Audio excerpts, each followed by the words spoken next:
Gravação iniciada. Ok, então continuando, agora é o item 64 da pauta, do Matheus.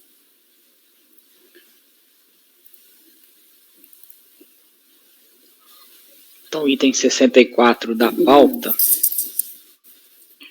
é Carlos Augusto Pimenta da Silva.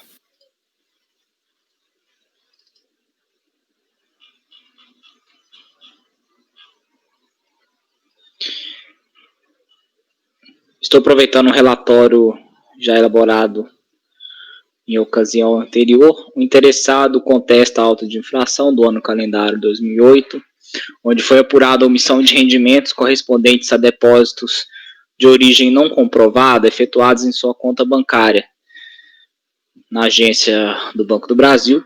Foi lançado imposto de R$ 3.234.254, que se elevou a R$ 6 milhões com acréscimos legais. Este lançamento é complementação de lançamento anterior, no qual a mencionada conta bancária fora considerada como conta conjunta do contribuinte autuado com Sirene.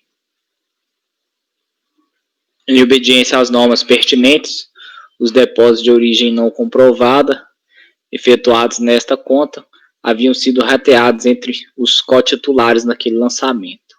Em recurso a DRJ, porém no processo final 2012, Sirene comprovaram que não era mais cotitular desta conta desde 26/6/2008. Este fato motivara a exclusão, conforme acordo e voto no referido processo, da parcela de 50% dos depósitos nessa conta atribuídos indevidamente autuada a partir de 27/6/2008, em um total de 20 milhões, uma vez que eles deveriam ser lançados integralmente contra o titular remanescente. Excluídos deste total de 20 milhões, os depósitos que se comprovaram transferências de contas do próprio titular Carlos Augusto Pimenta da Silva restaram 12 milhões, que são de sua responsabilidade, e não foram incluídos no auto de infração que lhe diz respeito por terem sido indevidamente atribuídos a Sirene, como se demonstra a seguir. Este fato foi notificado à autoridade lançadora através de representação lavrada pela DRJ, dando origem à nova ação fiscal que culminou no lançamento agora em tela. Durante os procedimentos de fiscalização, o contribuinte foi mais uma vez intimado a comprovar a origem dos referidos depósitos.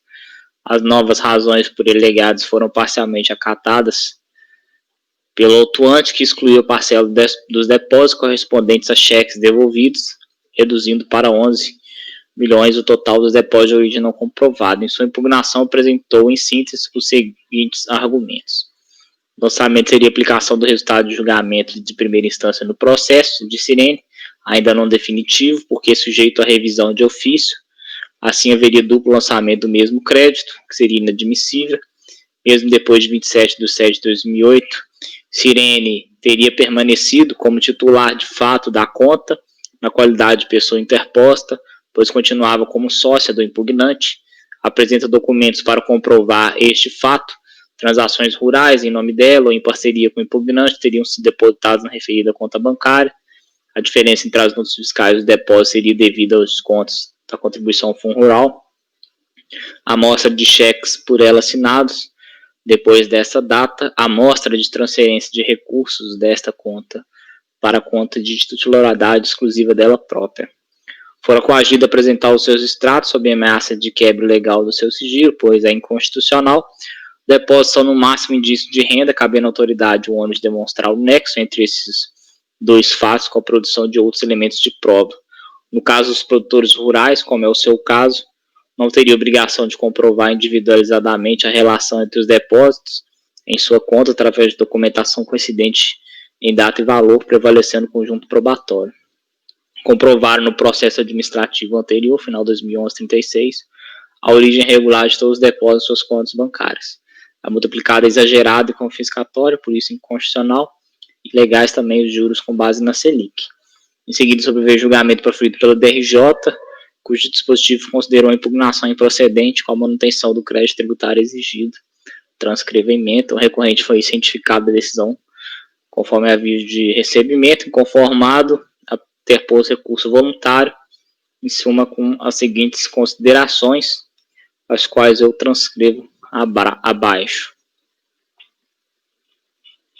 que basicamente reforçam a sua impugnação. Em sessão realizada no dia 10 de agosto de 2017, os membros do colegiado, por meio da resolução, decidiram converter o julgamento em diligência nos seguintes termos. Conforme relatado, o lançamento refere-se em depósito de origem não comprovada, de acordo com a descrição dos fatos, o contribuinte foi fiscalizado anteriormente. Em decisão de primeira instância no processo final 2012, a DRJ excluiu parte do lançamento, tendo em vista a comprovação de que não era mais cotitular. Dessa forma, 50% dos depósitos bancários de origem não comprovada lançados em nome de Cirene foram atribuídos ao recorrente. Cumpre esclarecer que a presunção de omissão de rendimentos com base está condicionada apenas à falta de comprovação da sua origem. O recorrente ele acosta ampla documentação, o qual alega que estariam justificados os depósitos, bem como que a senhora Cirene Moreno Ferreira continuou a movimentar a conta bancária, mesmo após sua suposta retirada como titular. Em seu recurso, discutido fundamentalmente aspectos de prova, apresenta documentação com a qual provar o seu alegado. Em uma análise superficial é possível verificar que a assinatura da senhora Cirene, aposta na alteração contratual da empresa, é a mesma assinatura encontrada no cheque, ou seja, após sua retirada como co-titular da conta em questão. Diz mais disso, o recorrente juntou aos autos sentença judicial proferida em ação cautelar de exibição de documentos contra o Banco do Brasil, cuja parte dispositiva consta do seguinte, a qual eu transcrevo também. No outro giro, entendo que o recorrente tem direito a ter os seus argumentos e provas apreciados. Verifique-se que as provas apresentadas evidenciam diversas peculiaridades, devendo a autoridade lançadora apreciá-las e manifestar sobre as mesmas. Diante do fato, tendo em vista que a documentação acostada quando da interposição da impugnação recurso, entendo que enquanto não houver manifestação da origem sobre todo esse contexto probatório, o processo ainda não terá reunido condições de julgamento, motivo pelo qual converto para que a delegacia de origem adote as seguintes providências. Primeiro, examine e se manifeste em relatório circunstanciado sobre toda a documentação apresentada na fase de impugnação e recursal, manifestando-se quanto à validade para a comprovação da movimentação bancária pela senhora Cirene após 26 de 6 de 2008, inclusive realizando intimações e diligências que se julguem necessárias para a formação de convencimento, após intimar o contribuinte para que ele se manifestar, e, por fim, retornar aos autos deste Conselho para julgamento. Em entendimento determinado na resolução, foi realizada diligência fiscal de folhas 1458 a 1460. O contribuinte tomou ciência do resultado e não se manifestou no prazo fixado pelo termo de intimação. Em seguida, os autos foram remetidos a este Conselho para apreciação e julgamento do recurso voluntário interposto. Não houve contrarrazões ao relatório. Passo ao exame do voto. Juízo de admissibilidade, o recorrente foi cientificado da decisão em debate no dia 5/9, o recurso é tempestivo, estão presentes os requisitos de admissibilidade, portanto conheço.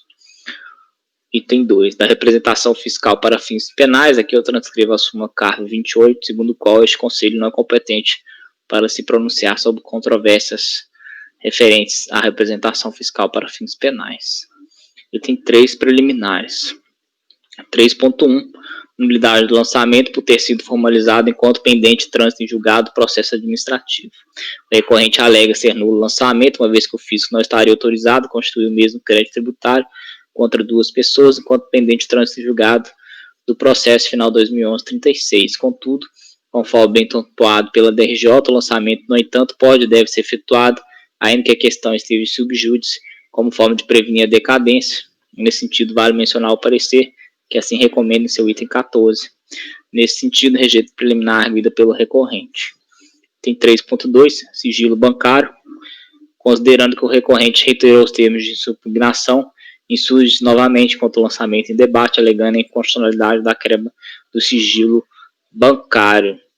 Aqui eu esclareço que o presente lançamento se encontra arrimado em status bancários fornecidos pelo próprio contribuinte, não havendo se fala em quebra do sigilo bancário, e sobre a inconstitucionalidade da quebra, eu transcrevo aqui a decisão já nos autos do recurso ordinário 601/314 do Supremo Tribunal Federal. Decisão essa que deve ser repetida pelos conselheiros. Nesse sentido, rejeito a preliminar arguida pelo recorrente. Item 3.3, da ilegitimidade passiva do recorrente. Conforme narrado, o contribuinte ele foi fiscalizado anteriormente, referente a este mesmo período, devido a indícios de movimentação financeira incompatível com o rendimento declarado, conforme o processo 2011-36. Em decorrência dessa fiscalização, houve autuação em nome de sua esposa, Sirene, conforme o processo número final 2012-12, pois havia contas conjuntas, cujos depósitos bancários não tiveram suas origens comprovadas. Em decisão de primeira instância no processo 2012-12, a Delegacia da Receita Federal de Julgamento de Salvador excluiu parte do lançamento em nome de Sirene, tendo em vista a comprovação de que a mesma não era mais cotitulada à conta 29530 do Banco do Brasil desde 26 de 6 de 2008. Nesse sentido, 50% dos depósitos bancários de origem não comprovada, lançados erroneamente em nome de Sirene, foram lançados em nome do único titular da referida conta, o Sr. Carlos Augusto, hora recorrente. Em resumo, a fiscalização lançou o presente crédito tributário em face do recorrente sob o fundamento de que, regularmente intimado, não teria comprovado, por meio de documentação hábil e idônea, a origem dos recursos depositados e creditados em sua conta, referente ao período de 27 de 6 de 2008 a 31 de 12 de 2008. Foram considerados pelo fisco cheques devolvidos referentes a valores depositados, os quais constam na planilha denominada depósito bancário de origem não comprovada, com os valores negativos, diminuindo os valores dos depósitos diários, cujas origens não foram comprovadas por meio de documentação hábil e idônea. Os valores lançados de ofício se referem a 50% dos depósitos bancários de origem não comprovada, pois os outros 50% dos recursos já haviam sido lançados de ofício através de auto-infração objeto do processo 2011-36. Os depósitos bancários totais mensais, 50% dos valores totais, os quais foram lançados de ofício, pois não tiveram suas origens comprovadas, foram relacionados na planilha de depósito bancário de origem não comprovada, a qual faz parte integrante da auto-infração. Em seu recurso, o recorrente reitera que trouxe aos autos provas aptas a demonstrar que a conta corrente autuada, permaneceu sendo operada pela contribuinte, senhora Sirene, durante todo o ano calendário de 2008, mesmo após essa última ter supostamente encerrado sua participação como cotitular na conta bancária fiscalizada. Afirmo, pois, que a verdade real dos fatos aponta de forma irrefutável a responsabilidade compartilhada entre ele e a contribuinte Sirene pela movimentação da conta bancária.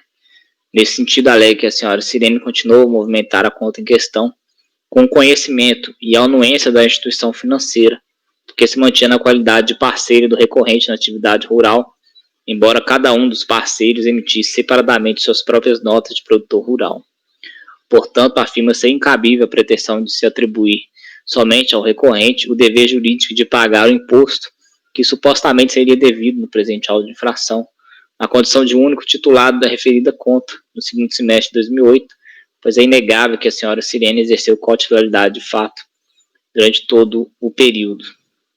Dessa forma, pugna pela aplicação da súmula 32 do CARF, em razão da contundência dos argumentos e documentos apresentados pelo recorrente, em sessão realizada no dia 10 de agosto de 2017, os membros do colegiado decidiram converter o julgamento de diligência nos termos os quais eu transcrevo novamente.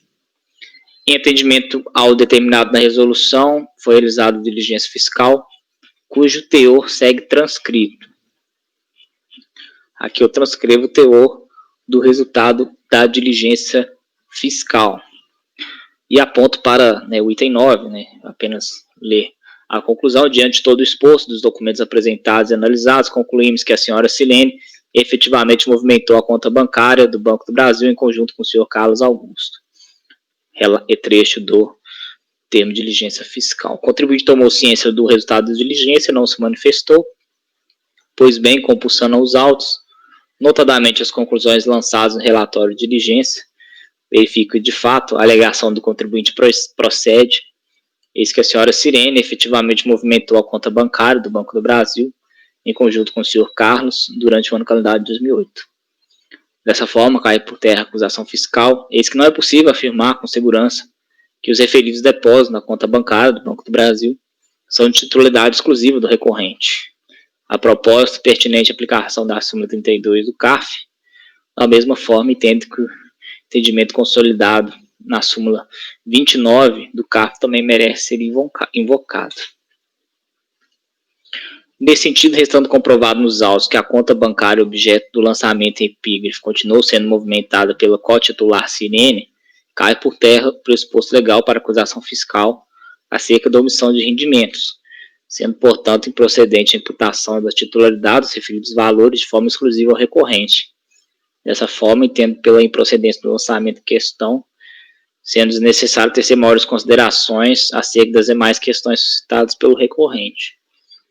Então, estou conhecendo o recurso para dar-lhe provimento a fim de declarar a improcedência do lançamento. Nestes termos. Perguntas?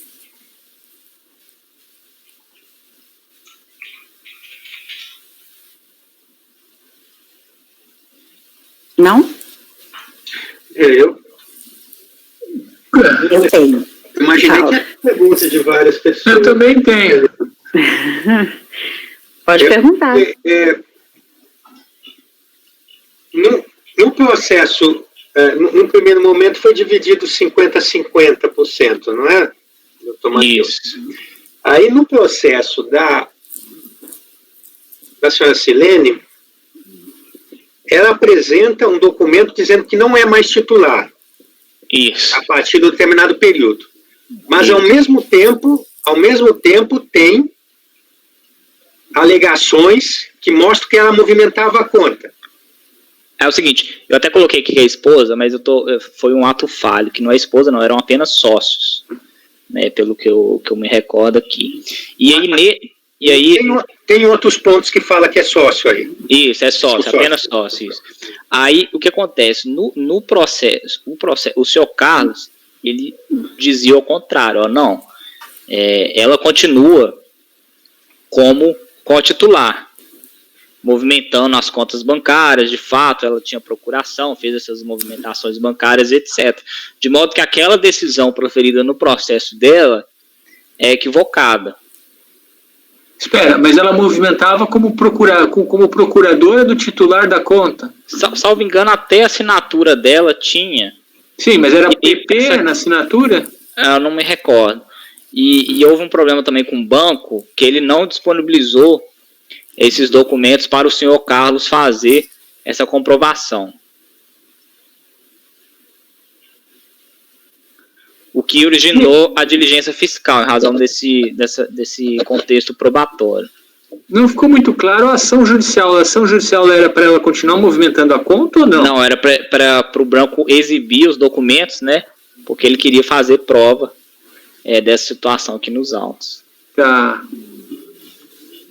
Era uma ação, salvo engano, de exibição de documentos em face do banco. Sim, mas como que ela movimentava a conta? Aí, só abri o processo aqui, mas a própria diligência constatou, talvez nos termos fique mais fácil de recordar.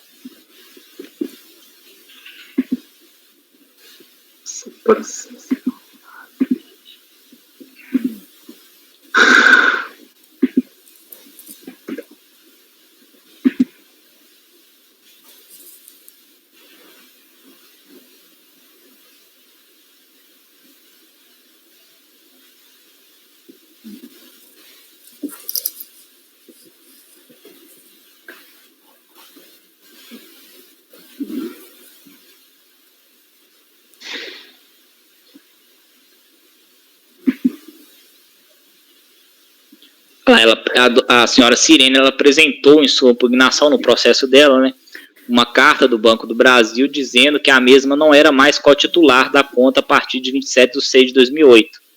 Documento este que foi aceito pela DRJ, excluindo os créditos tributários relacionados a esta conta bancária após a data de 26/6/2008. Diante desses fatos, a Receita Federal lançou esses créditos tributários em nome do senhor Carlos Augusto. O senhor Carlos Augusto, ele nega aqui. Ele apresentou diversos documentos comprovando que ela continuou a movimentar a conta bancária. Que documentos? Existem notas de produtor rural da senhora Sirene, relatório de pagamento, isso, demonstrando valores totais pagos à senhora Sirene, cópia do extrato bancário, cópias de cheques emitidos pela conta do Banco do Brasil e assinados pela senhora Sirene, após a data de 26/6/2008. Isso aqui eu estou lendo do termo de diligência fiscal. As assinaturas nos cheques são da senhora Sirene e o Banco do Brasil pagou os referidos cheques, comprovando que, ao contrário do que a carta emitida pelo gerente informava, a senhora Sirene efetivamente movimentava a conta em questão. Existe uma nota de crédito apresentada pela senhora Sirene, inclusive, que demonstra que a assinatura é a mesma.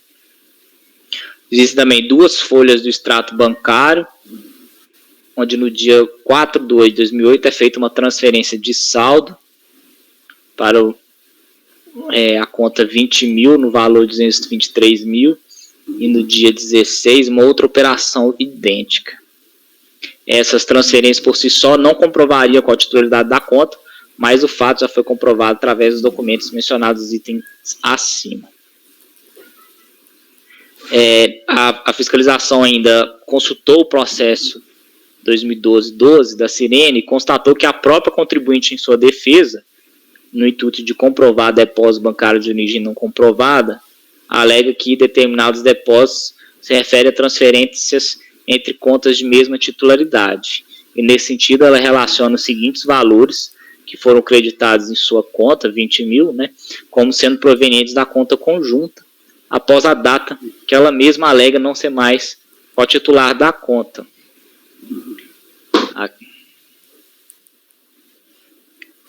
Então, como a DRJ ela baseou apenas naquela declaração do banco, e a análise que eu fiz também do contexto probatório foi no sentido de que, na verdade, ela era cotitular nesse período aqui, que é convergente com a prova acostada pelo recorrente.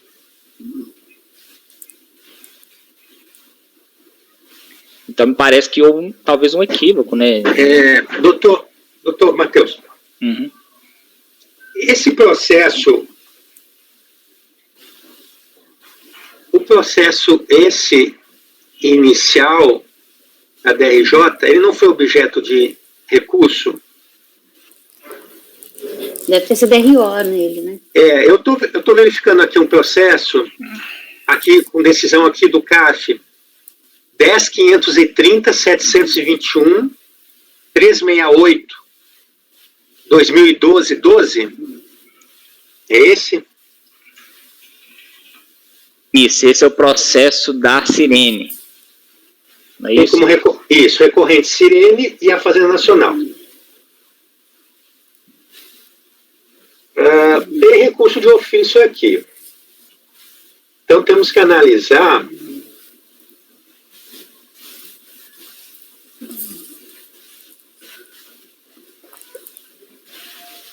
aí o seguinte, é que eu me recordei que dessa parte aqui. Certo. Porque houve algumas exclusões foram indevidas, porque elas ocorreram 2 vezes. Mas doutor Matheus, a minha pergunta é bem específica. Foi mantida essa decisão da DRJ? A decisão de que 50% era dela foi mantida. Pelo que eu estou vendo aqui, foi mantida essa decisão. Então, essa matéria já não foi apreciada em caráter definitivo na esfera administrativa? Pois é, mas nós vamos reapreciar essa matéria em sentido divergente. Mas não é outra o parte. que pode ensejar o recurso especial, mas eu não estou analisando a matéria da Sirene. Eu estou analisando a matéria do senhor Carlos Augusto. Há um recurso especial? Não, estou falando assim, que a divergência, aqui não há ferimento a coisa julgada nenhum, porque a coisa julgada que se formou foi no processo aqui da Sirene. E aí fez o lançamento atribuindo tudo ao Carlos Augusto. E o Carlos Augusto fala, ó, não é possível atribuir tudo a mim, eis que essa conta é titular. E esse que é o objeto da controvérsia. O que me causa estranheza é o seguinte, ela movimentava a que título? Enquanto procuradora ou enquanto cotitular? Porque o banco atestou que cotitular ela não era. Se ela não era cotitular, essa conta estava sendo, de certa forma, uma conta que envolve interposta pessoa. Ou se ela está ali com nota de produtor rural dela, está recebendo por essa conta pagamentos que a ela são referentes, ela está usando uma conta que diz respeito a outra pessoa, porque ela não é mais cotitular. Se é isso, não é invalidar o lançamento, é simplesmente excluir os valores que se demonstra que são de titularidade dela. Agora, se o banco atesta que ela é cotitular, que ela não agia como procuradora, se ela permanece na qualidade de cotitular, aí eu concordo com o raciocínio. Agora, se ela era uma mera procuradora e ali transitava valores, não em razão da procuração, mas também valores que diziam respeito a ela, esses valores têm que ser excluídos. Mas não fazer terra arrasada e derrubar tudo. O que o senhor Carlos alega é que ele jamais deu poderes à senhora Cirene, né, isso aqui está na folha 1438, para atuar em seu nome por via de procuração na movimentação da conta corrente. Entre eles existia apenas uma parceria negocial, não havendo qualquer outro vínculo conjugal ou familiar. A senhora Cirene permaneceu operando na conta durante o segundo semestre de 2008, na condição de cota titular, ainda que o banco tenha declarado à Receita que ela não o era mais. Muito estranho. Como é que o banco aceitava os cheques dela, se ela não era mais cotitular? Parece que era feito com base no contrato de parceria que eles tinham. Mas o contrato de parceria seria oponível ao banco para movimentar uma conta, sendo que ela não integrava a conta mais, nem era procuradora perante o banco? Teria que esclarecer com o banco, porque tudo isso, essa confusão toda começou com a informação do banco. Isso, e aí o banco alega que ele não tem esses documentos, né, de procuração, foi extraviado e não localizado nessa agência do Banco do Brasil, conforme notificado no portal jurídico. E o banco reconhece os cheques como tendo sido pagos por eles e assinados por ela e não pelo titular da conta? Eu acho que a próprio termo de diligência atestou isso, não? Atestou? Eu não cheguei a ver isso. Aqui as assinaturas dos cheques são da Cirene, o banco pagou os referidos cheques, ou seja, eles foram compensados pelo banco, comprovando que a senhora Cirene efetivamente movimentava a conta em questão. Como é que ele chega nessa conclusão? Pelo anexo 3? Cadê o anexo 3? Cópias dos cheques. Ai. Que coisa confusa. Anexo 3. Mas a titularidade dela, a partir daquela data, de quem é a titularidade da conta, doutor Matheus? Então, esse que é o ponto da controvérsia. É uma conta cotitular. Não, mas aquela declaração do Banco do Brasil é uma declaração incorreta. É uma declaração incorreta. Incorreta? Isso, o contexto dos autos aqui demonstra... Mas qual a prova que mostra que aquela declaração é incorreta? Então, são todas as provas que o contribuinte ele anexou e foram, inclusive, objeto da diligência. Mas não pode ser movimentada por meio de procuração? Mas a questão é que não existe essa procuração no banco. Inclusive, o banco falou que extraviou. Então, e nós vamos falar que a declaração do banco é falsa. Não estou falando que a declaração é falsa. Não, mas tem que ser... Tem que ter alguma coisa que... Tem uma declaração do banco. Sim. Mas a declaração do banco dizendo que não era mais titular. E o que interessa extraviou. O que poderia comprovar... Aí ela movimenta a conta. Ela pode movimentar a conta sem ser titular. Ou titular. Não tem uma prova da procuração. Mas, por outro lado, o banco disse que não é mais cotitular. Sim. Está dando E mais aí- força a um argumento que Mas fala qual- que não é provado do que o outro que tem documento. Mas existem vários documentos aqui que demonstram que ela movimentava. Na página 834, não parece ser microfilme. São 3 cheques sobrepostos em cada página. Será que esses cheques foram compensados? Eles aparecem na movimentação? Mas será que são esses os cheques de fato emitidos? Qual que é o valor deles? 3.887 em 19 de dezembro de 2008. Os valores dos cheques que estão listados na diligência aqui são todos acima de 50 mil.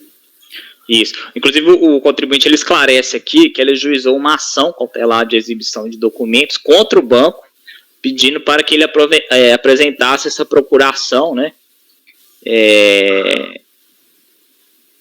emitida pelo senhor Carlos, autorizando a Sirene a movimentar a conta corrente. E aí o próprio banco diz que a declaração, essa procuração foi extraviada.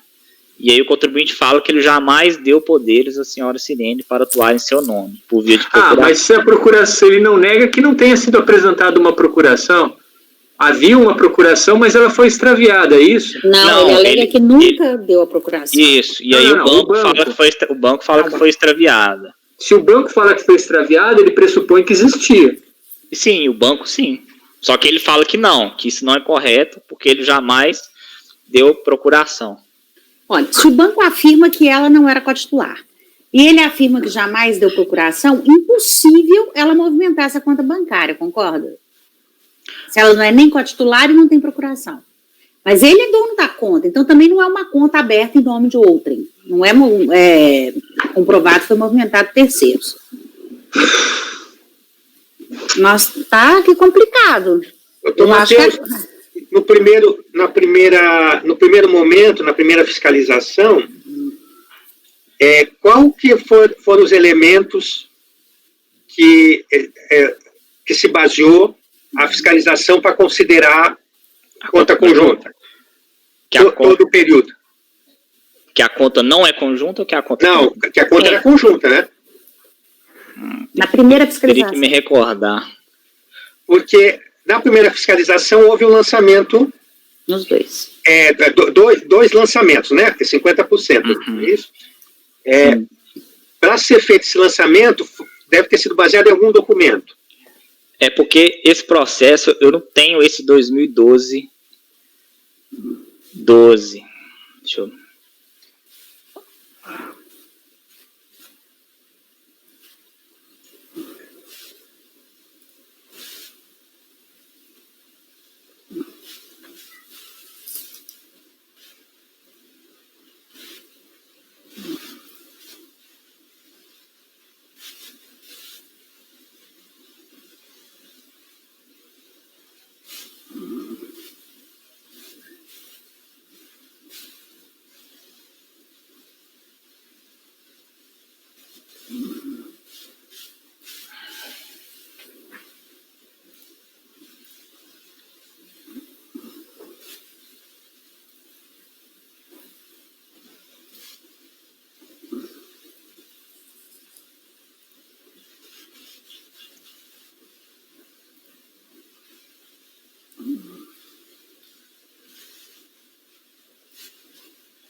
Assim, a conta, inicialmente, ela foi considerada conjunta. Agora, o documento, não sei se foi... A gente precisaria ver o processo, esse processo anterior. Acredito que tenha sido extrato, algum documento que indique alguma cotitularidade. Aqui aqui eu verifico no auto de infração que a fiscalização diz que as contas conjuntas têm como primeiro titular o contribuinte Carlos Augusto Pimenta da Silva.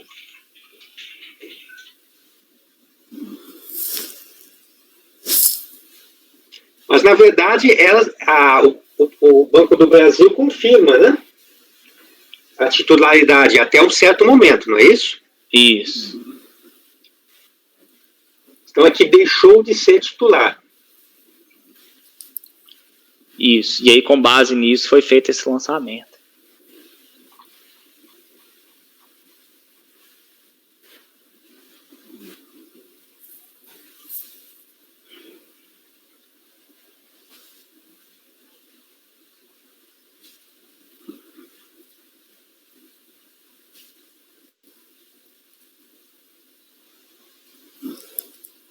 O que eu volto a dizer, Dom Matheus, ela continua movimentando a conta, mas ela poderia movimentar Como com procuração. Sim, sim. A não ser que tenha cheques com o nome da própria pessoa, né?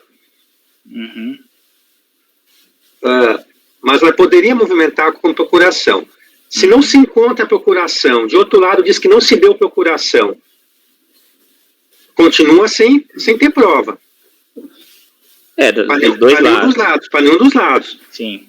Por outro lado, tem uma declaração do Banco do Brasil. Mas aí não é só a declaração, né? Inclusive o termo de diligência examinou diversos documentos.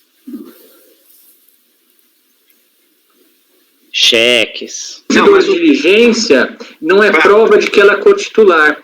Ele demonstra diversos documentos, cheques, mas ele está demonstrando trânsito de valores da Sirene por esta conta, ou que havia cheques com o nome de titular do contribuinte, mas assinados com assinatura que aparentemente seria da Sirene.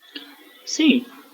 Tá. Se ela assina, por exemplo, se o senhor emitir um cheque meu, né, e assinar o seu nome, não torna o senhor cotitular da minha conta, concorda? Mas e como é que ele vai sacar, vai descontar esse cheque? Se o banco pagar, o problema é do banco, mas cotitular não, o senhor não é. Então, assim, ela assinou um cheque do Carlos e o banco descontou o cheque. Isso foram feitos várias vezes. E ela não era cotitular. Se o banco atesta que não era, que ela pediu para sair da conta, deve ter um documento. Como é que o banco afirma que ela não era cotitular? Ele tem que ter um documento disso. Por isso que ele ajuizou a ação para comprovar toda essa problemática. E aí, assim, o contexto aqui probatório me aponta em sentidos diversos. De que não faz sentido ela movimentar tudo isso se ela não... Primeiro, se ela não tem a procuração, só lhe resta ser o quê? Cotitular. A que título todas essas movimentações foram feitas? De valores expressivos, né?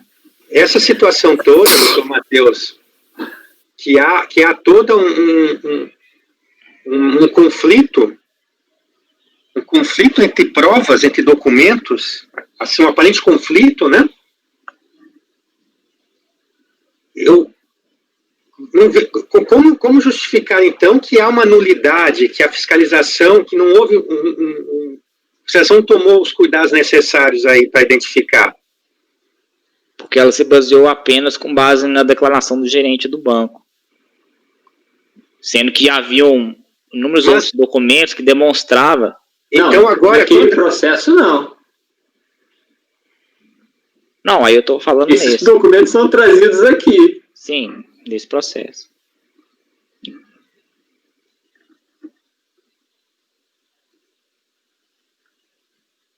E nesse processo, algum documento que o senhor tenha localizado, que o banco afirma se ela era cotitular ou não? Não, de forma direta assim não tem não, é o que ele alega, né? Que ele inclusive ajuizou uma ação contra o banco.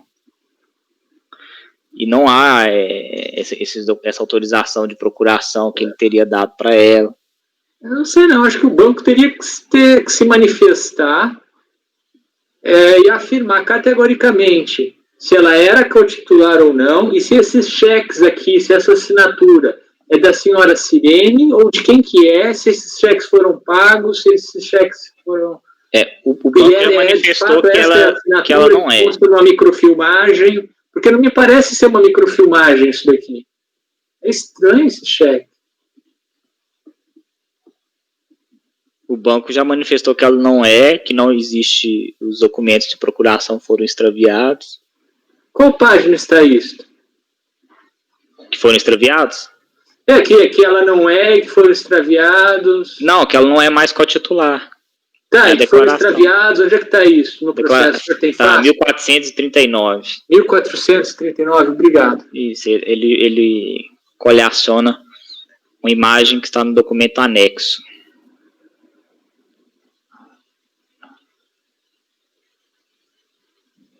Que está na 1446.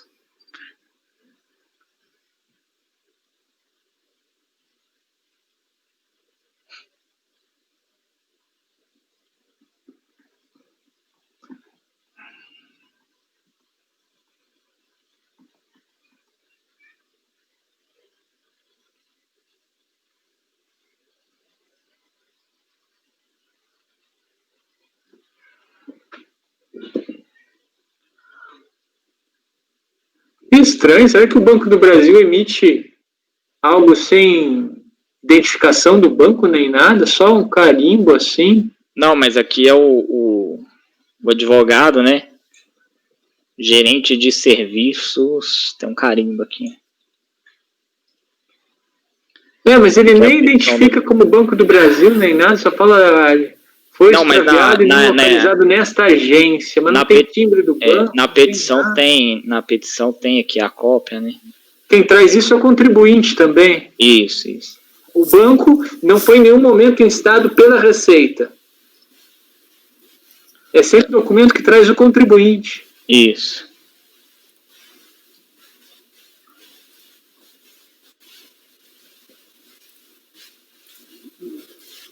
Que louco, coisa.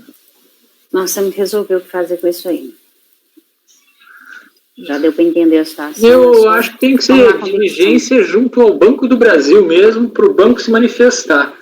Não dá para se fiar nesses documentos trazidos pelo contribuinte. A situação está muito confusa. Pode ser uma alternativa, talvez. Mas, assim, já há essa manifestação do banco. Né?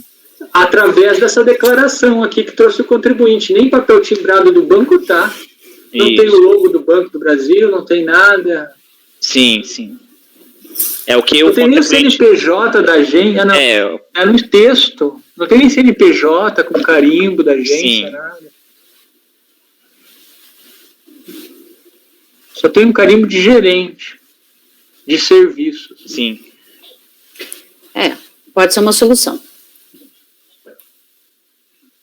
Agora, como já teve essa diligência, né, eu enfrentei a situação da forma como ela se encontra aqui, levando em conta esse contexto probatório, né, tendo visto que essa diligência foi determinada lá atrás. E eu cheguei. Mas aí o senhor conclui que ela era cotitular. Sim, estou concluindo que ela é cotitular. Em razão desse...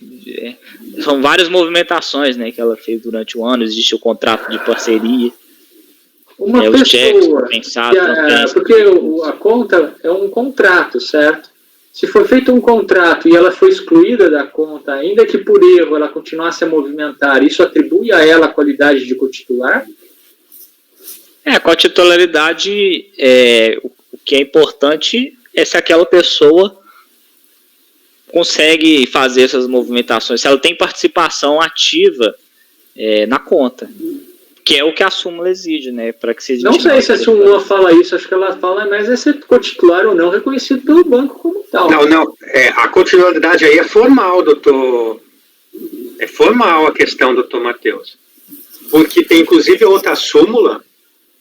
Que é 34? 32? 2?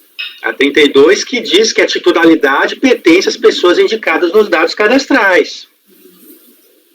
Então, com base nessa súmula 32, que eu lhe pergunto, não há os documentos cadastrais dessa conta. Mas salvo quando comprovado com documentação idônea o uso da conta por terceiros. Pois é, mas há aqui uma controvérsia da prova em relação a isso. Que no meu entendimento essa documentação que comprova que ela havia... Mas eu digo em relação a... Veja só. A súmula 24, ela está no contexto de cotitularidade, essa cotitularidade formal. 24? 29. 29. Agora, se tiver elementos que mostrem que os titulares, quem movimenta a conta são outras pessoas que não estão lá no cadastro, aí sim que eu vou ter que tomar providências. Mas aí é uma outra etapa. Eu entendi. Cleberson, a súmula 32, ela fala na titularidade dos depósitos, não da titularidade da conta. Então, a 32 é a titularidade dos depósitos, pertence aos indicados nos dados cadastrais, salvo quando comprovado com documentação hábil e idônea o uso da conta por terceiros. Daí é por uso para cada depósito. Será que dá para se presumir o todo? É isso que dizem os precedentes? Não, o 29... Eu nunca vi os precedentes da 32, eu nunca fui lê-los. Mas o 29... Não, o 29 eu tenho que ter obrigação de intimar de acordo com os dados cadastrais. Agora, se ficar comprovado o uso da conta por pessoas que não estão nesses dados cadastrais, a titularidade desses depósitos pertence a essas pessoas.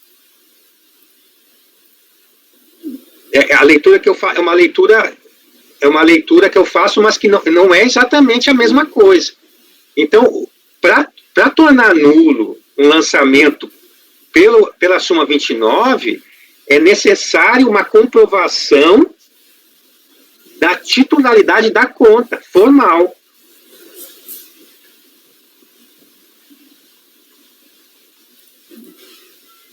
Porque o senhor fala aqui, doutor Matheus, estando comprovados nos autos que a conta bancária objeto do lançamento continuou sendo movimentada pela cotitular.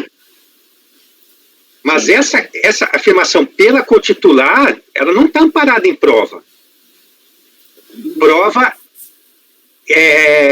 quando eu digo prova, é aquela prova que não há dúvida. Que eu posso ter elementos para um lado e para o outro. Dizendo que é titular, não é. Aí eu tenho dúvida. Mas não há essa prova que é cotitular. O que há, me parece, é a prova da movimentação da conta pela senhora Sirene. Não é Silene, é Sirene. Isso. Estava falando o nome dela errado. Sirene. A movimentação por ela. Mas essa movimentação pode se dar na condição de procuradora. Sim, sim. Então, para poder tornar nulo, precisaria ter uma prova que não deixasse dúvidas que ela era cotitular nesse período. Porque senão, acho que não cabe aplicar a súmula 29. Teria que aplicar a 32. Sim. Eu apliquei a racha da súmula de forma sistemática, da 32 e 29. Por isso que eu citei as duas. Agora, nesse raciocínio, a diligência talvez seria desnecessária. Essa diligência aqui, talvez nesses termos, talvez não atenderia ao seu entendimento, né, doutor Cleber? Talvez os quesitos aqui. Não, para mim, a ficha cadastral, né? Se existe, me parece que eu ouvi em algum momento dizer que tinha sido extraviado no banco. Não sei se eu ouvi procuração, né? Procuração. Não é nem a procuração, é aquela ficha que a gente faz para abrir a conta, né? Cartão de assinatura. Cartão de assinatura, outros. Isso é a prova da titularidade. Uhum. Agora, se não há essa prova de titularidade, eu posso partir para a questão da movimentação.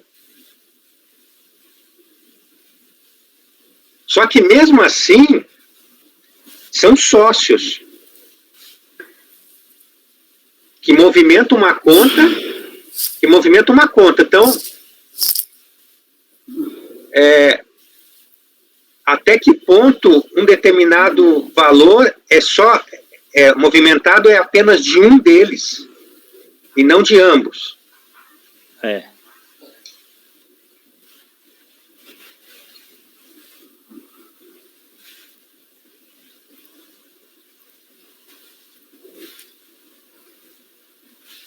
Bem, precisamos resolver isso. Gastando tempo demais com isso. Vamos lá. De qualquer forma, eu fiz um exame alternativo aqui, que eu acho que seria desnecessário, mas eu trouxe ele caso o entendimento fosse de que seria uma preliminar, mas eu não entendo como uma preliminar, não entendo como matéria de mérito.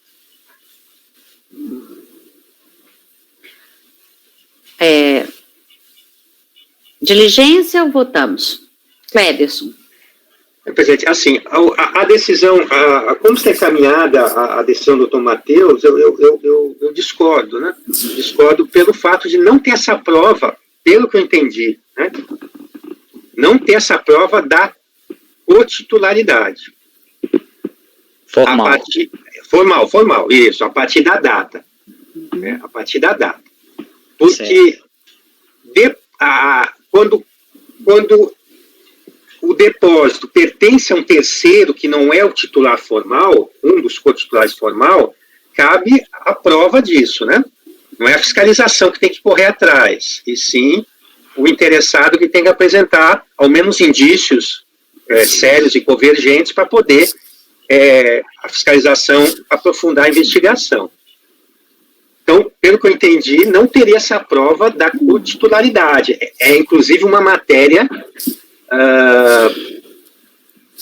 controvertida, né? Controvertida. Não dá para chegar a uma conclusão aqui. Porque, em momento algum, se diz que aquela declaração do banco, pelo que eu entendi que o doutor Pinheiro até falou, é uma declaração que não está em papel de... Isso. Alguma coisa assim. Não sei. Pelo que eu verifiquei aqui, doutor Cléberson, essa é a declaração de que não foi localizada a procuração. Não, também tem a dela. Como a dela? A de que ela não é mais cotitular até a data tal. Sem timbrado, sem nada. A Sirene? Isso. Ela disse que não é até a declaração dela também. E a declaração do banco de que ela era cotitular só até tal data está no processo? Para saber como é que em termos foi? Eu estou procurando aqui. Porque o processo é imenso, tem muito documento. O processo é muito grande.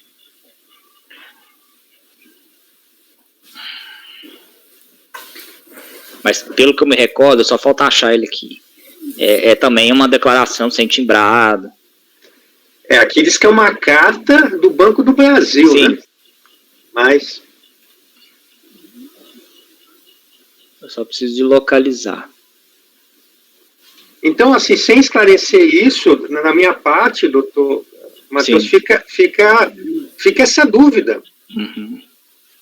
Como eu não, assim, parece que deu um peso, né? Valorou de uma forma mais significativa alguns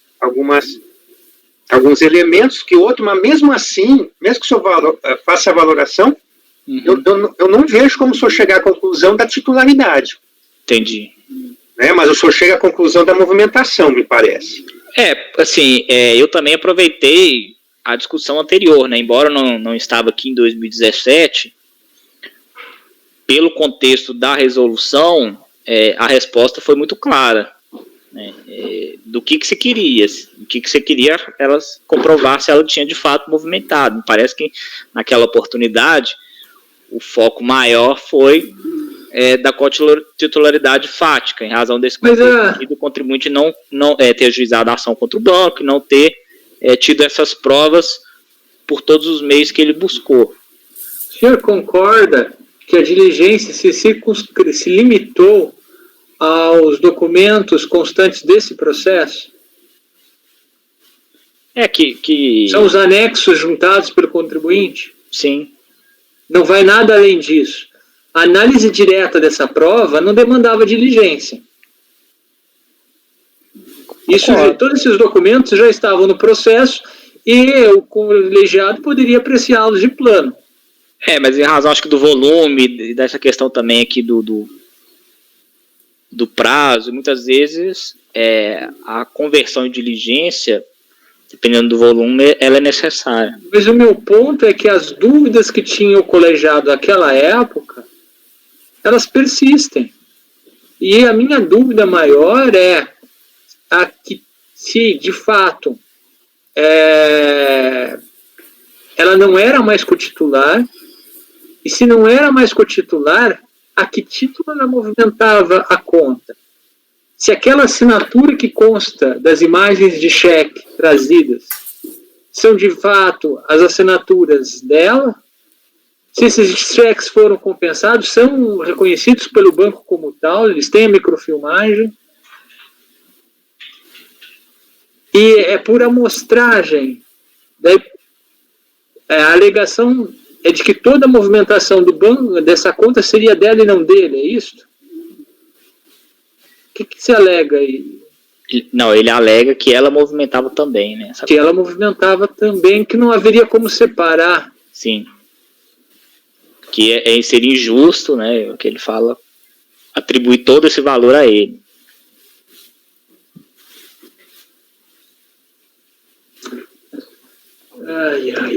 Eu quero ver os precedentes da súmula 32 para ver exatamente o que eles... A gente chega 1h30 com esse processo, não dá mais. Não dá mais. 1h10, melhor dizendo. Ou votamos ou visto. O que você sugere, Cléberson? Como eu disse, eu não concordo, esse ponto de vista eu expliquei para o doutor Matheus. Então, aí temos nós podemos continuar,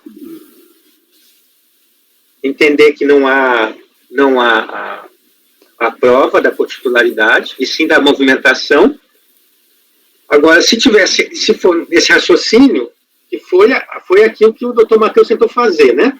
Só que eu não entendi bem, ele prosseguiu se vencido, mas aí o doutor Matheus não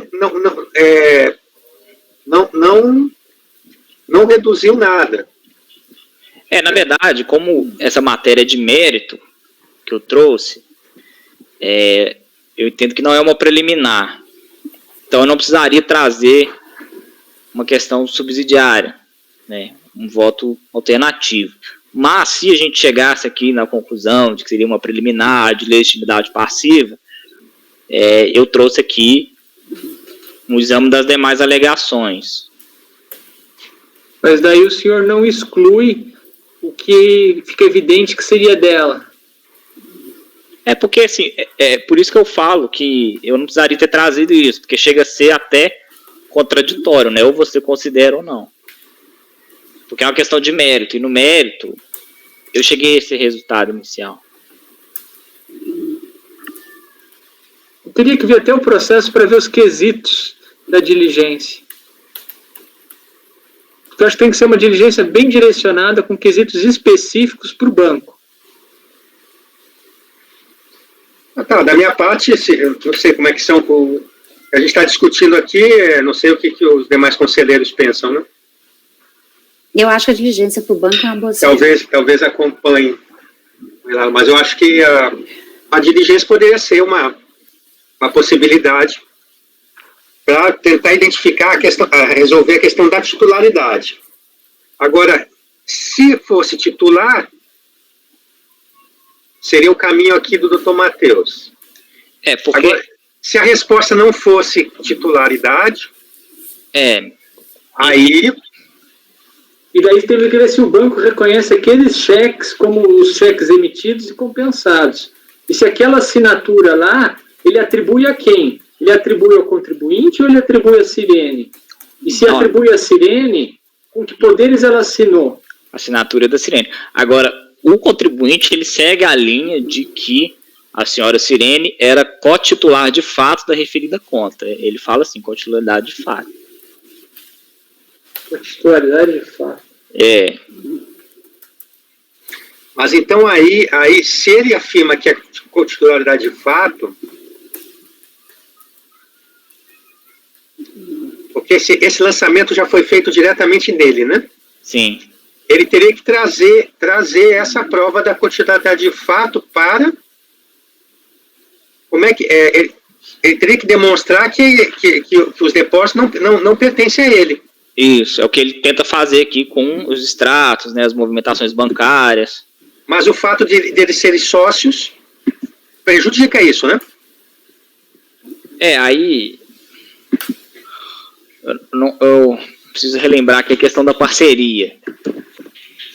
Eles romperam a parceria. Me recordo.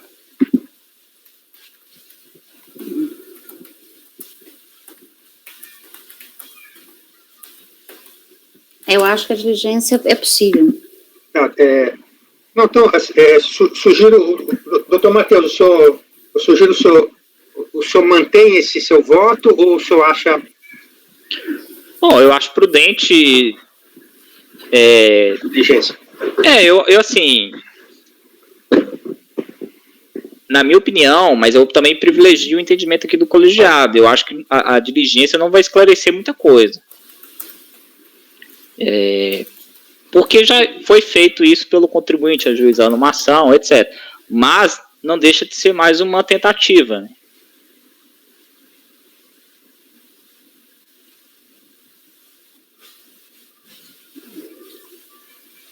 Então o senhor encaminha para a diligência, doutor Matheus? Sim, encaminho. Eu acompanho.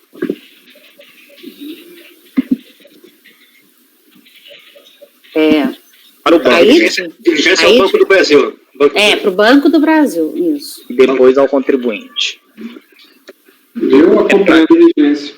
Eu não sei se o doutor Pinheiro tem algum item que gostaria de colocar na diligência, sim, mas o foco que eu estou pensando aqui seria para esclarecer se de fato a senhora Cirene era cotitular formal, né, vou colocar até essa palavra, continuou sendo naquela conta tal a partir do dia tal. Se o senhor quiser também eu acho que coloca o período, se ela era cotitular da data tal até o final do período de lançamento. Uhum. Né? Além disso, encaminhar cópia dos cheques do Banco do Brasil e perguntar se esses cheques de fato foram emitidos e apresentados para o banco para compensação, e a pessoa que assina com que poderes? Se ela assina em nome próprio, se ela assina como procuradora, e na ficha autógrafo, se aquela assinatura corresponde a quem?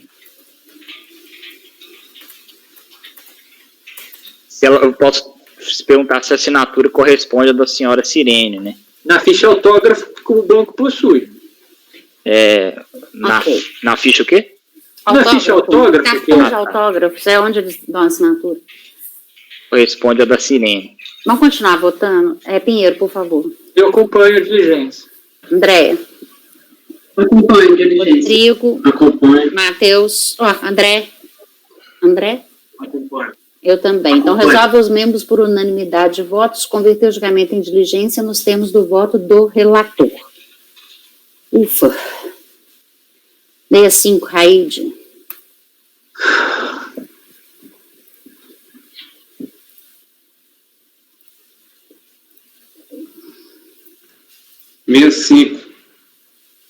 Uma outra infração do imposto de renda da pessoa física, decorrendo da omissão de rendimentos caracterizados por depósito bancário de origem não comprovada em relação a exercício 2010. Por ser uma matéria que já estamos enfrentando, vou passar diretamente para o voto, que lá iremos tratar das especificidades. O recurso é tempestivo. Eu conheço e passo ao exame das alegações. Preliminarmente, o contribuinte argue aqui uma nulidade. Eu afasto, porque o lançamento observou os termos do artigo 142 do CTN, bem como do decreto 7235, não ensejando qualquer nulidade aqui, não vislumbrando no caso. Já em relação ao mérito, é só depósito bancário, faço aquela minha introdução padrão, e após citar a súmula 26 do CAF, eu adentro as especificidades e alegações do contribuinte. Digo, o contribuinte alega que a autuação cometeu erros materiais, que se analisa a seguir. Tenta comprovar os depósitos através de empréstimos, financiamento imobiliário. O recorrente afirma que o valor decorrente do financiamento imobiliário não está sujeito à tributação do imposto de renda. Quanto ao assertivo acima, cabe esclarecer que, neste caso específico, a simples denominação no extrato bancário não é suficiente para rechaçar a presunção da omissão. Isto porque o financiamento imobiliário deve ser decorrente da venda de um imóvel, do autuado ou de sua empresa, cujo adquirente financiou uma parte deste ou, em sentido contrário, o crédito poderia ser oriundo de um empréstimo para aquisição, construção imobiliária, financiamento imobiliário. Dito isto, caberia o contribuinte juntar aos autos documentos comprobatórios que atestem a natureza de empréstimo deste valor, tais como contrato de financiamento imobiliário, cédula de crédito imobiliário, entre outros. Neste diapasão, concluo pela manutenção do valor. Resgate de aplicação financeira. O contribuinte pugna que sejam excluídos da tributação todos os resgates automáticos considerados impropriamente como rendimentos omitidos. Antes de adentrar esse ponto, é imperioso mencionar que, neste auto de infração, pelo que eu verifiquei do termo de verificação fiscal, bem como das planilhas, o auditor considerou como omissão de rendimento todos os depósitos efetuados na conta corrente do contribuinte, excluindo apenas os relativos aos cheques devolvidos, e nada mais. Os senhores podem verificar no termo de verificação fiscal.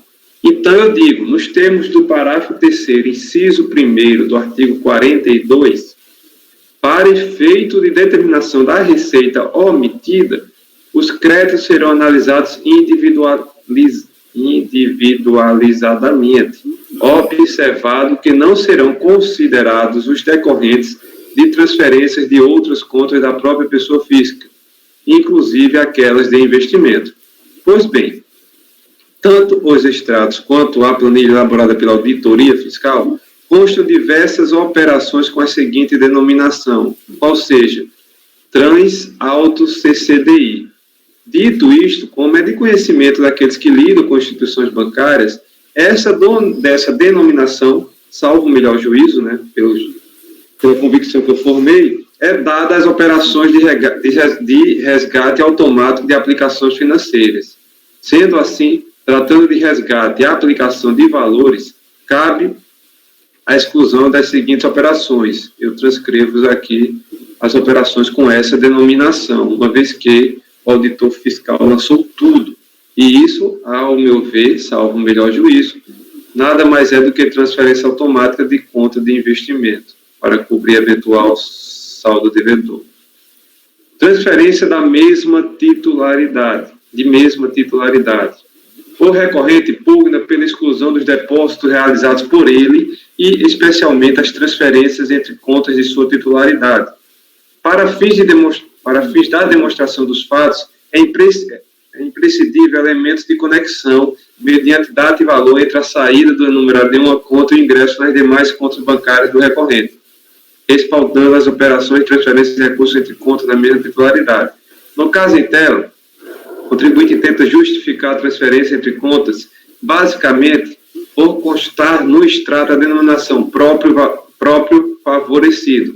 Pois bem, a simples expressão próprio favorecido não é suficiente para comprovar tratar-se de transferência entre contas da mesma titularidade, especialmente nas operações de depósitos.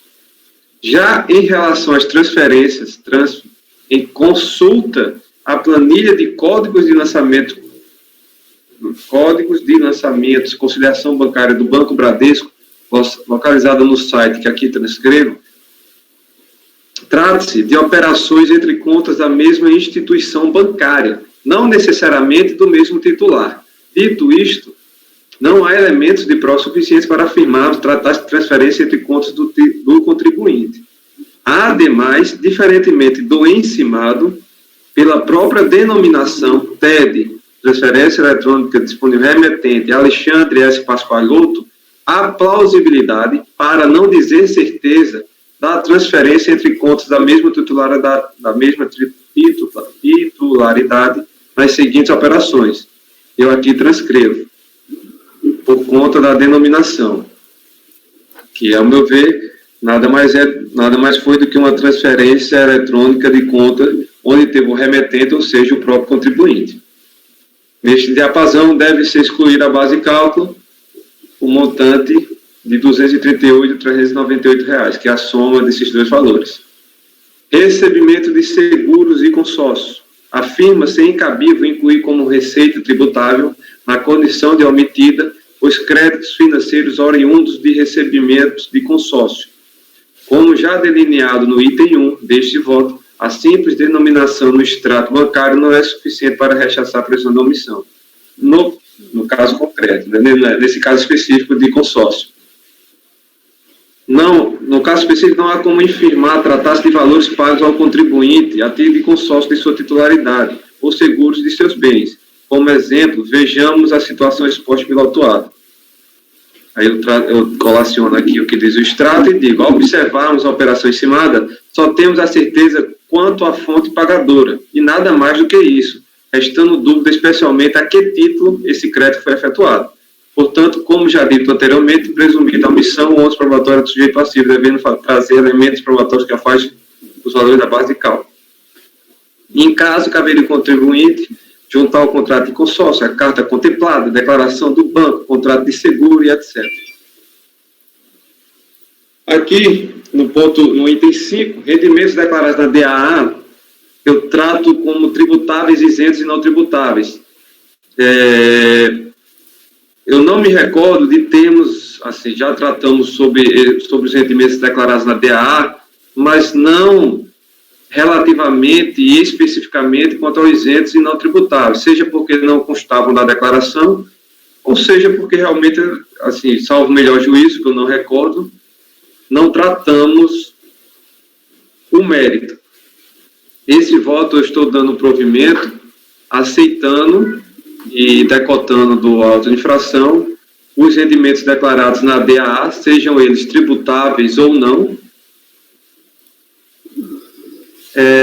tomando por base o voto vencido no acórdão aqui citado, que é da conselheira Rita, e também complemento citando, no seguinte sentido, que a jurisprudência anteriormente caminhava pacífica, conforme depreentes do acórdão aqui citado, da Câmara Superior também, que é 9202-01385, de 11 de abril de 2011, de relatoria do Dr. Elias, que também afastava os rendimentos, sejam eles tributáveis ou não.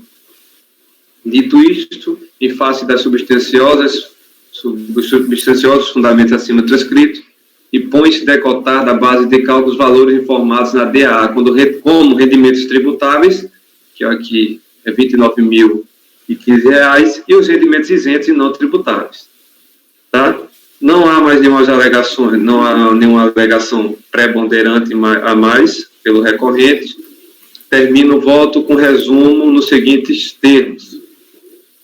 Afasto do auto de infração resgate com aplicação no valor aqui descrito, transferência entre contas no valor aqui mencionado, valores informados no DAA, que é a soma entre os não tributáveis e tributáveis, e o total aqui descrito. Portanto, voto no sentido de conhecer para rejeitar a preliminar e no mérito dar parcial provimento para afastar da base de cálculo do lançamento os valores constantes na tabela 2. Esse é meu voto.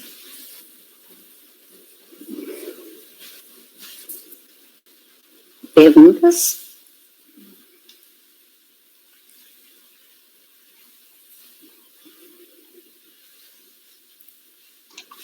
Eu já trouxe votos, doutor Aide, que não me lembro se tem até nessa reunião agora, nessa sessão, não sei se teria que olhar, sobre os rendimentos isentos e não tributáveis.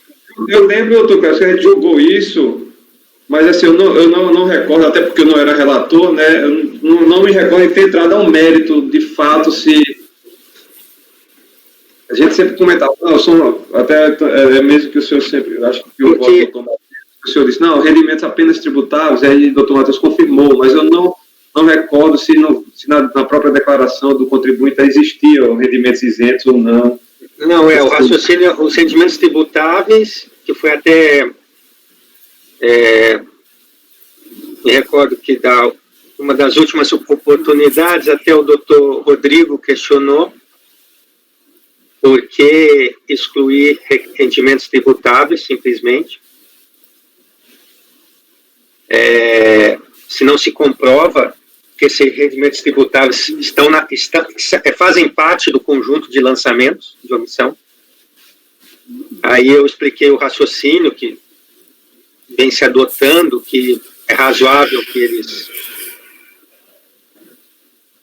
eles também passem pela conta, mas mesmo assim há situações, também nós já votamos, né, em que os rendimentos tributáveis são rendimentos de R$20 mil, R$30 mil, e o lançamento de omissão para o depósito bancário é um depósito único de R$70 mil, mostra-se incompatível, então não caberia excluir. Isso em relação aos tributáveis, a gente discutiu em algumas vezes sobre esses aspectos. Mas em relação aos isentos e não tributáveis, a omissão que nós estamos aqui tratando é omissão, uma presunção, né? Um fato presumido de quê? De rendimentos tributáveis. O contribuinte, ele foi intimado a comprovar a origem e natureza do depósito, do crédito em conta. Ele não comprovou. Então se presume, a lei permite, né? A lei autoriza a presunção legal, que trata-se de rendimentos tributáveis, doutor Raide. E aí agora, o senhor aqui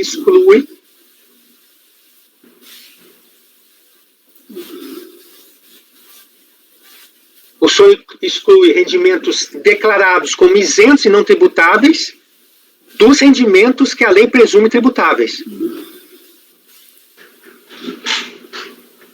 Não sei se eu fui claro na exposição. A presunção que nós temos aqui, que o ônus da prova é do contribuinte, é a presunção que os rendimentos do lançamento, que compõem o auto-infração, são rendimentos tributáveis. Essa é a presunção da lei. Em contrapartida, o senhor aqui está retirando dessa presunção de rendimentos tributáveis, rendimentos que o contribuinte declarou como isentos e não tributáveis. Isso, perfeito. Há uma incoerência. No meu modo de ver, há uma incoerência. Quando o contribuinte declara isentos e não tributáveis, ele poderia eventualmente declarar qualquer valor. Então é necessário que ele mostre que esses isentos e tributáveis estão inclusive na relação do lançamento, que compõe a listagem da presunção, e mostre também que são isentos e não tributáveis. Diferentemente dos tributáveis, que ele já declarou, porque aí ele já declarou como tributável. Então seria só o caso de mostrar que estariam dentro da listagem. Mas aí podemos discutir, é aquele primeiro ponto que eu comentei, podemos discutir que é razoável, que ele declarou como tributável, foi analisado as contas, estariam lá dentro também. Mas, como o doutor Rodrigo apontou na vez que conversamos sobre isso, realmente pode ser questionado. Que haveria necessidade também de o contribuinte demonstrar que aqueles rendimentos tributáveis declarados e oferecidos à tributação, eles se encontram na relação do auto de infração.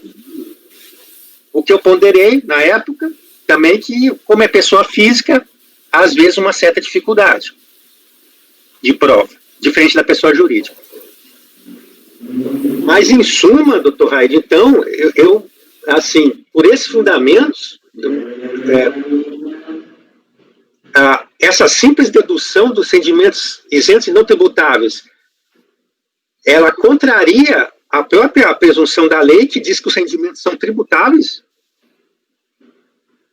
Então, como é que, se a lei diz que são tributáveis e o contribuinte tem que provar que não são, como é que eu simplesmente aceito uma informação dele sem nenhuma prova que não são tributáveis, apenas a declaração? E o segundo aspecto é que me parece que deveria também ter mostrar que esses rendimentos que ele declarou como não tributáveis e isentos, como, por exemplo, pode ter sido uma distribuição de lucros, ele faz parte, esses valores fazem parte do rol do auto-infração, já que, eventualmente, poderia ele receber em espécie e não depositar na sua conta.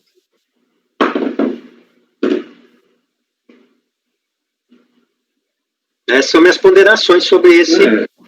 Eu sabia que o senhor tinha um posicionamento contrário, que o senhor já, quando a gente trouxe, o senhor falava muito em tributável, né? E nunca... Eu não recordo, né? Porque o tributável a gente já pode colocar em debate, né? Debate, mas por que o que declarou eu posso deduzir do lançamento? O que me garante que eles estão ali, fazem parte do conjunto? Né? Agora, com mais razão ainda, os isentos, até pela própria natureza da presunção que se presume tributáveis. Então, o ônus da prova que a gente exige aqui é a prova individual que aquele rendimento que se presume tributável, a lei presume tributável, ele não é tributável, ou ao menos que ele já foi tributado. Ou que não pertence, ou que não pertence ao recurso, o beneficiário não é... Essas situações, né? Mas é uma prova individual. E agora, no conjunto aqui, no conjunto de rendimentos isentos e não tributáveis, eu estou excluindo do lançamento. É incompatível. Incompatível com a presunção.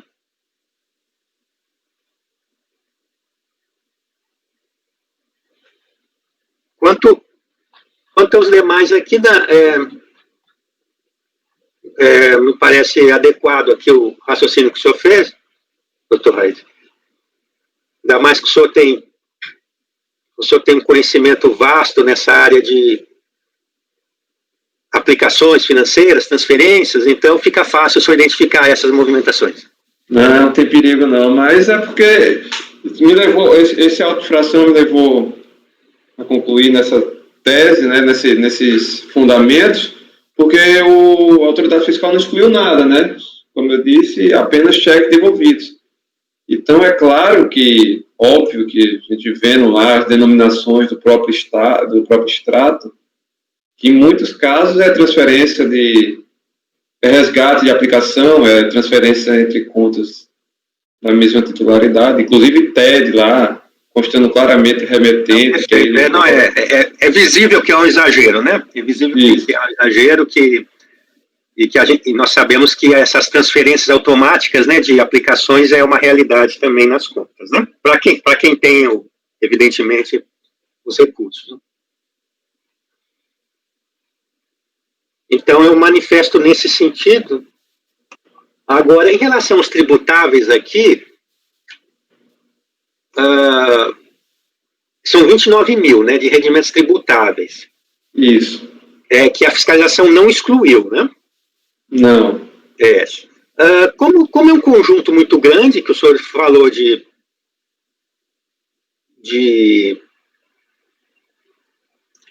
depósitos de origem não comprovada, eu acredito que é razoável a presunção que realmente tributou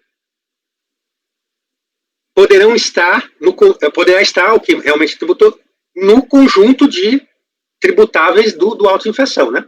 Da presunção tributável na auto de infração. Então, para deduzir. Eventualmente, pode-se entender, né, que uma visão mais rigorosa que deveria comprovar também, né? 1 a 1. Como é o rendimento dele? Aí eu não sei se o doutor Raides... o doutor Raides está excluindo 29 mil. Em parcelas inferiores a 12 mil. Aqui o doutor Raides está excluindo 29 mil.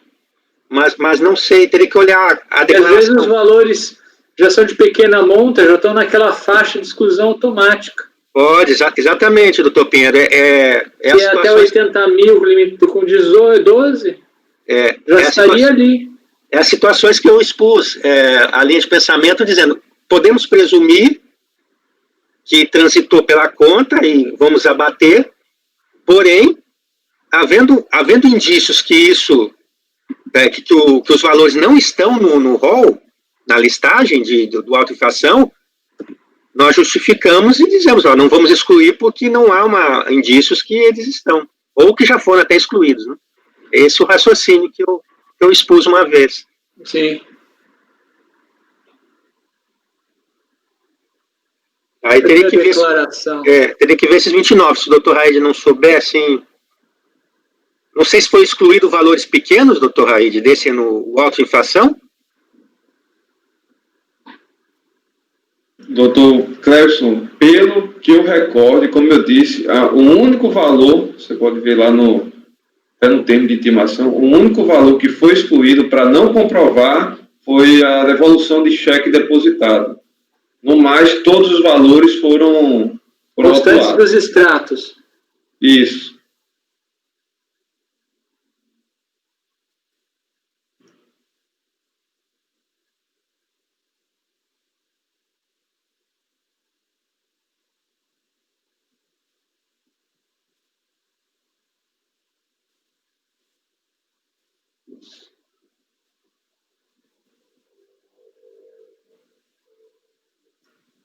Pode ver na planilha de folha, o termo de intimação está na 93. Eu estava procurando a declaração de ajuste anual mesmo, mas eu não estou achando aqui.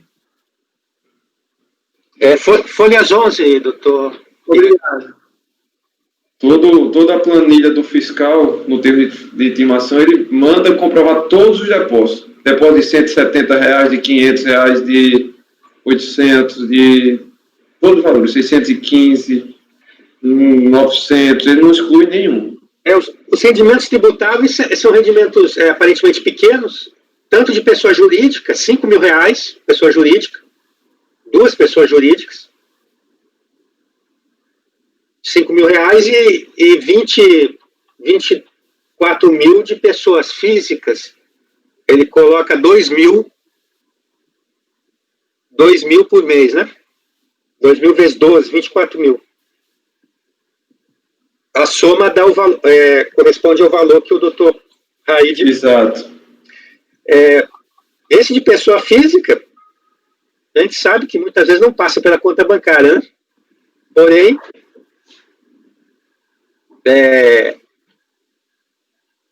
deve sempre presumir que o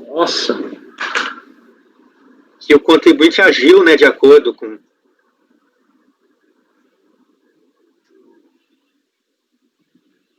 não omitindo esse valor da conta, né? Mas a movimentação é alta.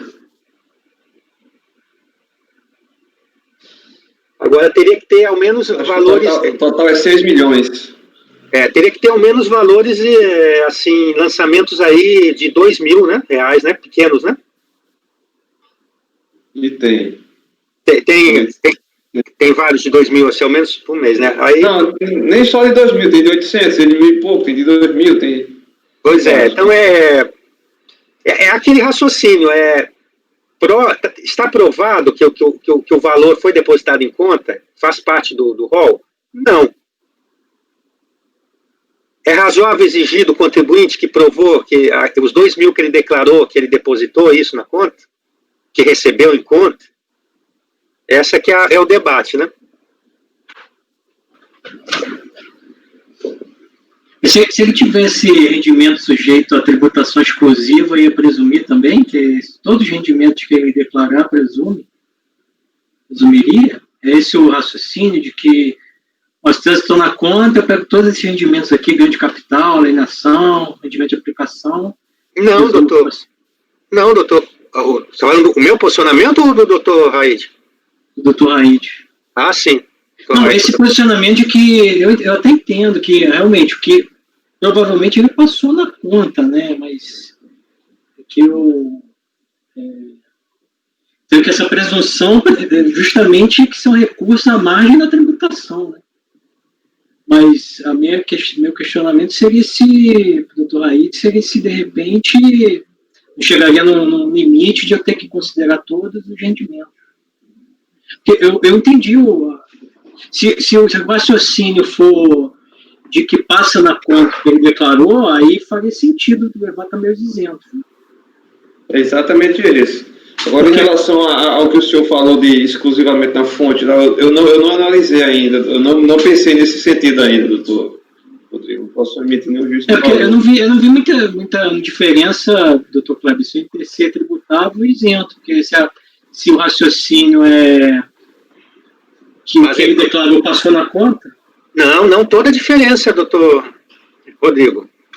A presunção da lei é que qual que é a presunção que a lei traz para os valores, os depósitos que compõem o auto de infração? São que tipo de rendimentos? Não, que são tributáveis. São tributáveis. Isso, mas o raciocínio... A presunção são tributáveis. Eu tenho que desconstituir, o contribuinte tem o ônus de desconstituir essa presunção. Como é que ele desconstitui a presunção? Desconstitui a presunção individualmente. Dizendo que determinado rendimento, ele não é tributável, hoje ele já foi tributado. Aí eu pego uma relação de valores que ele declarou como isentos, e digo que esses valores que ele declarou como isento é prova para desconstituir os rendimentos tributáveis. Não entendi, mas eu não entendi o raciocínio do senhor de considerar também o tributável, que ele poderia não comprovar o que... A ideia é evitar o bis in idem. Tributar novamente, porque se a lei presume como tributável, você pode presumir que passou pela conta tributável, mas você não pode presumir que passou não tributável pela conta. Entendi. Isso, esse é mais um argumento, exatamente. Questão do bis in idem também. Mas, havendo prova, como eu disse, havendo provas, indícios de que os valores declarados não são compatíveis com o lançamento, eu posso argumentar que não há bis in idem.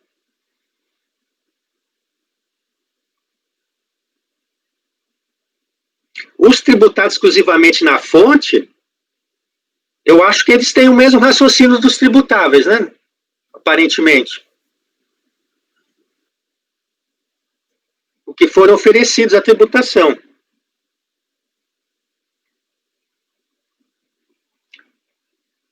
A diferença é esses que não sofrem a tributação, seja porque são isentos, não incidentes.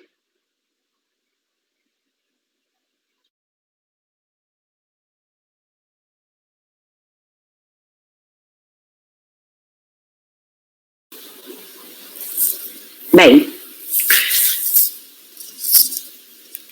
mais uma vez precisamos resolver o que fazer com esse processo aí. Raid, alguma ideia sobre isso ou quer dar uma olhadinha primeiro? Não, meu posicionamento está aí. Eu vou refletir novamente as ponderações que o Dr. Cleber propôs mas meu entendimento está aí. Creio que o Dr. Clebson, acho que não estou enganado, a conclusão dele vai divergir da minha apenas em relação aos rendimentos declarados isentos e não tributáveis, né? No mais, ele coaduna. Sim, exatamente. Eu não me recordo se a Câmara Superior estava decidindo pelo voto de qualidade esse tema.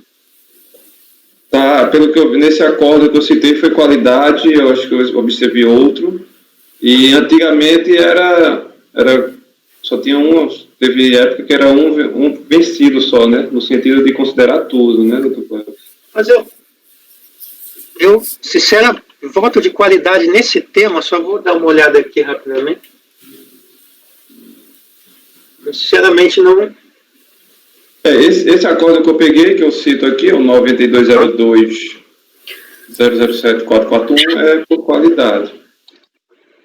A composição atual só mudou o João, que na época era Patrício. Não, então está bem, eu realmente não recordo.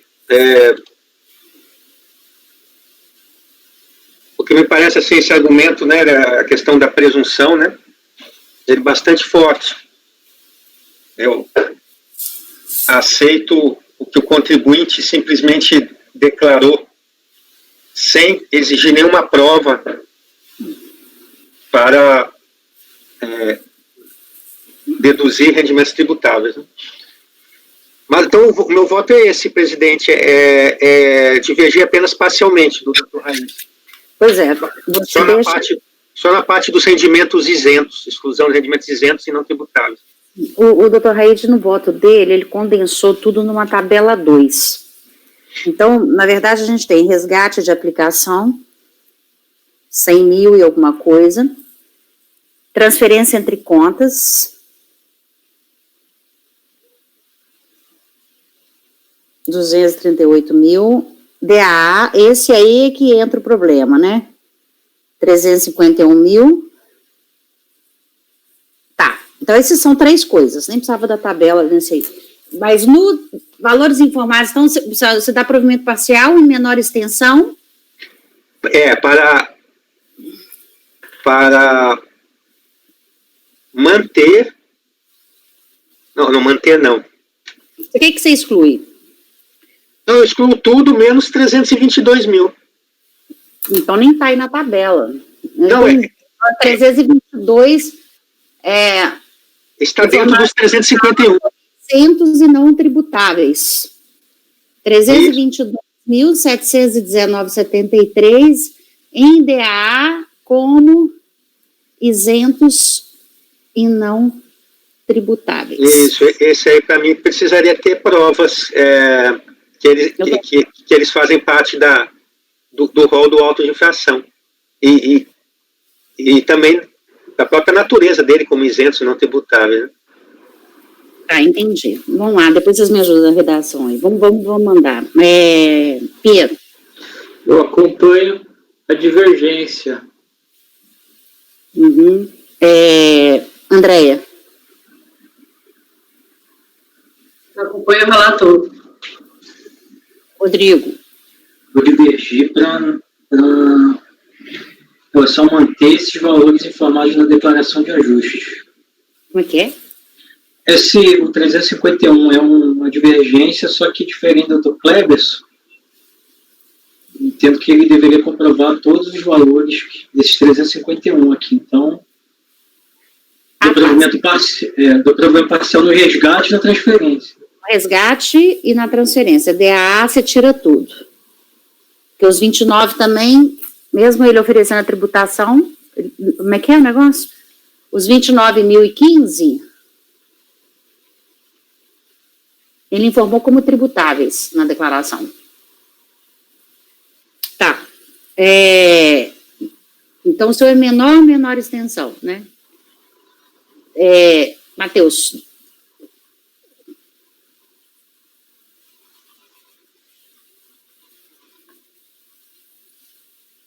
Matheus? Matheus? Divergência, desculpa, achei que estava ligado. Qual? Qual Doutor divergência? Cleberson. Do Cleberson. André, O relator.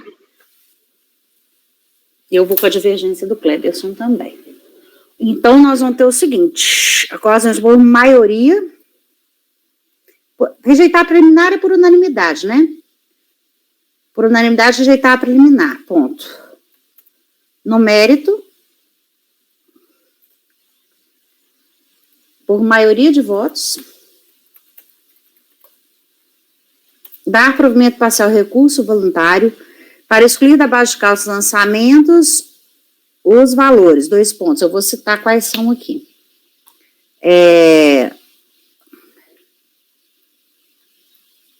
Resgate de aplicação.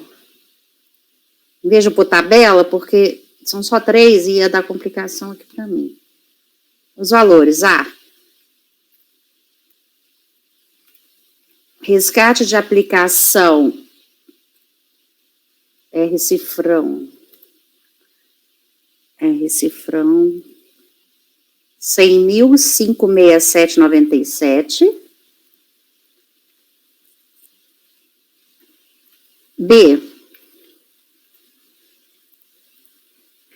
transferência entre contas.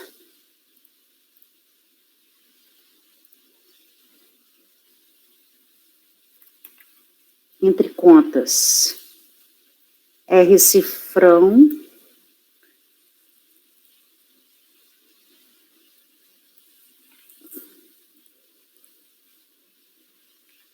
$238.298, ponto e vírgula, e C, valores informados em DA,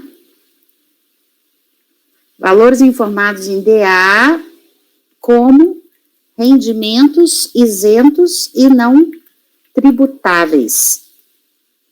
R-cifrão. Me acompanhe, porque se eu estiver errada, 322.719,73.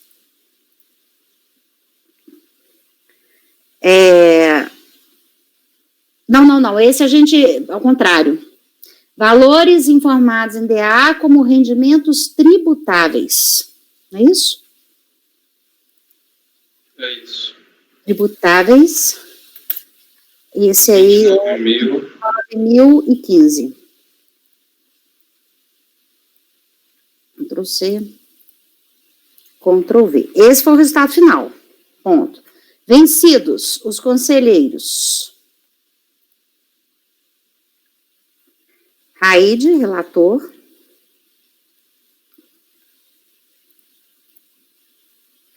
Raide, relator. E Andréia.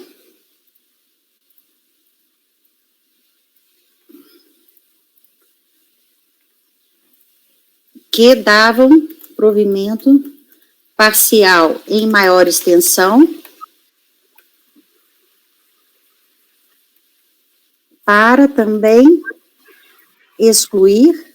Doutora Miriam, eu também acompanho o relator. Tá, desculpa, bem lembrado. Para excluir os valores informados em DA como rendimentos isentos e não tributáveis no montante de 322,73. Incluiu o André aqui, então é Raide, Andréia e André.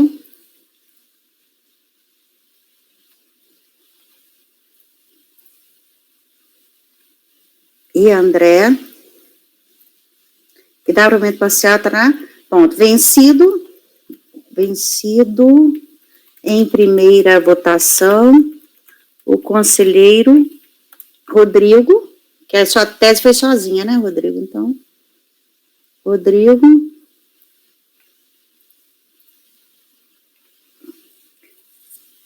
que dava provimento parcial em menor extensão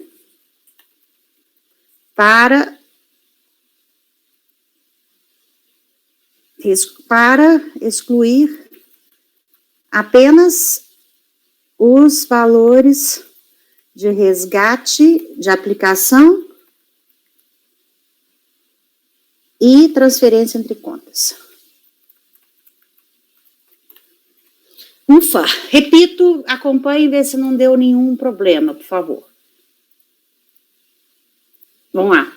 Com os membros, por unanimidade, rejeitar a preliminar. No mérito, por maioria de votos, dar provimento parcial ao recurso voluntário para excluir da base de cálculo lançamento os valores A, resgate de aplicação 100.567,97, B, transferência entre contas 238.398 e C, valores informados em DA como rendimentos tributáveis 29.015. Vencidos conselheiros Raide, André e André, que davam provimento parcial em maior extensão para também excluir os valores informados em DA como rendimentos isentos e não tributáveis no montante de 322.719,73.